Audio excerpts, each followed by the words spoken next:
It happened that after Jmmanuel had concluded these talks, he departed from Galilee and entered the land of Judea beyond the Jordan. Many people followed him, and he healed the sick there. The Pharisees approached him and tempted him by asking, "Is it right for a man to divorce his wife on any grounds?" He answered, saying, "Truly, I say to you, stars would sooner fall from the sky than for divorce to be permissible.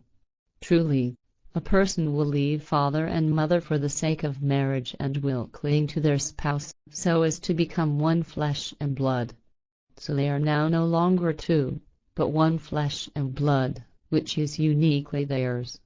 From one flesh and blood they bring forth offspring, who again are of the same flesh and blood as their father and mother.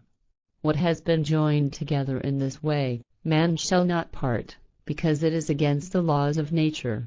Then they asked, "Why did Moses command that a decree of annulment be issued in case of divorce?" He spoke to them, "Moses gave you permission to divorce because of the hardness of your hearts and his dominion over you. But such has not been the case from the beginning of humankind, for Moses has broken the law in this instance. But I say to you, whosoever divorces, except for fornication or the other stipulated transgressions, and marries someone else, commits adultery." And the disciples said to him, "If this is the way it is between a man and his spouse, then it is not good to marry." But he spoke to them, "Not everyone understands this message, except those to whom it is given. Some do not enter into marriage because from the time of their birth they are incapable of it. Some do not enter marriage because other people have made them unsuited for it, and still others do not enter marriage because they renounce it for the sake of spiritual strength. Those who can grasp this, let them grasp it." Blessing of the children.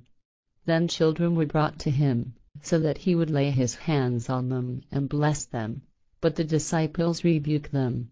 However, Jmmanuel spoke, "Let the children be and do not hinder them from coming to me, because they are my most attentive listeners, and theirs is the realm of wisdom." And he laid his hands upon them and said, "Learn knowledge and wisdom to become spiritually perfect, and true followers of the law. Truly, I say to you, inasmuch as I am called Jmmanuel, which means the one with godly knowledge, you, too, shall bear this name when you grasp the wisdom of knowledge." And to his disciples he said, "Truly, truly, I say to you, seek knowledge and recognize the truth, so that you will become wise." Being named the one with godly knowledge indicates that I stand spiritually above kings and emperors. Therefore it says that wisdom is among us. Thus I am the king of wisdom among earth humans, as God is the king of wisdom among the sons of heaven, who, together with God, are the creators of the three human lineages. As I was born of an earth woman and speak her language, I am called Jmmanuel, as God in his language is called God, which also means king of wisdom, and he is often a ruler over a human population and master over a people. Seek and understand the meaning of my speech, lest you may be so bold as to call me the Son of God or the Son of creation, or assign to me the power of creation, or insult me by calling me the Lord over good and evil. Behold the little children, they are not like you, they trust in the truth and wisdom of my speech, and therefore wisdom shall be theirs. So why do you push them away?" And he laid his hands upon them and departed from there. As they were walking, Peter said to him, "Behold, we have forsaken everything to follow you, what will we get in return?" But Jmmanuel replied to them, "Truly, I say to you, some of you who have followed me will embrace the wisdom of my teachings, so you will be spiritually great in reincarnations to come. But some of you will not recognize the wisdom of my teachings and will disseminate erroneous teachings about me. Those ones will have a difficulty finding the truth in future incarnations." Blessing of the children. So it will be among all earth humans everywhere from east to west, and from north to south. My beneficial teachings will be brought to many, but they will not recognize them. Many will follow erroneous teachings about me and therefore not find the truth, because they mistake me for God or His Son, or perhaps even the Son of creation. They will speak big words and insist that they alone know the truth, because they will have fallen prey to an evil error and thus will follow evil and falsified teachings. Many will be first among the people because they will think as humans in their deluded teachings, but they will be last in spiritual knowledge and small in their wisdom. Wisdom will only exist where the knowledge about the truth bears fruit, and where the laws of creation are followed and respected. Chapter 21. 2 blind persons. When they set out on their way to Jericho, many people followed him.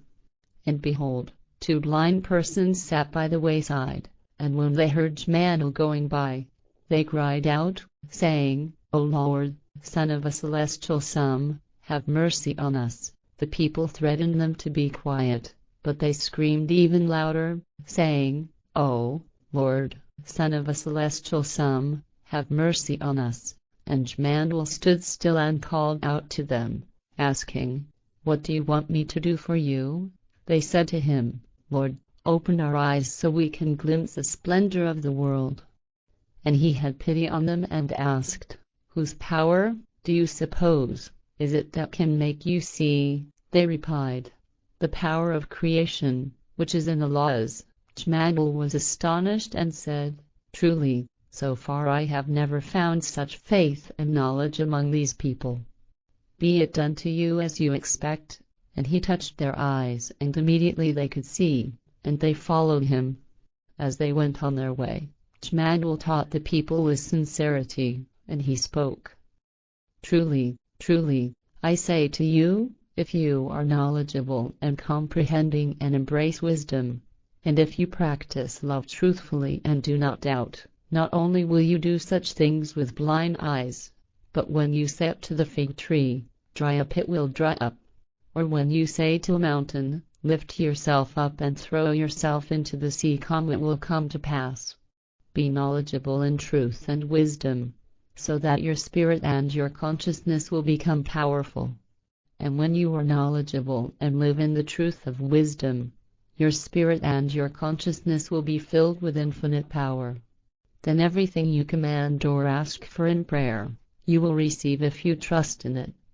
Do not suppose, however, that prayer is necessary, because you will also receive without prayer if your spirit and your consciousness are trained through wisdom. Do not delude yourself by heeding the falsified teachings that a person has a predetermined will, because this belief is wrong. Know this, whatever a person may wish to accomplish, they must always first create the will to do so, because this is the law of nature. Thus a person determines the course of their life, known as fate. But it is a fact that one must acquire knowledge and learn the truth in order to engender a will that is imbued with the laws. Consider yourselves as people who live in order to learn and perfect the spirit, because you were born with the task of becoming perfect in spirit. Pay no attention in the future when the erroneous teaching will be spread that humans must once again perfect themselves in spirit because they have fallen away from creation.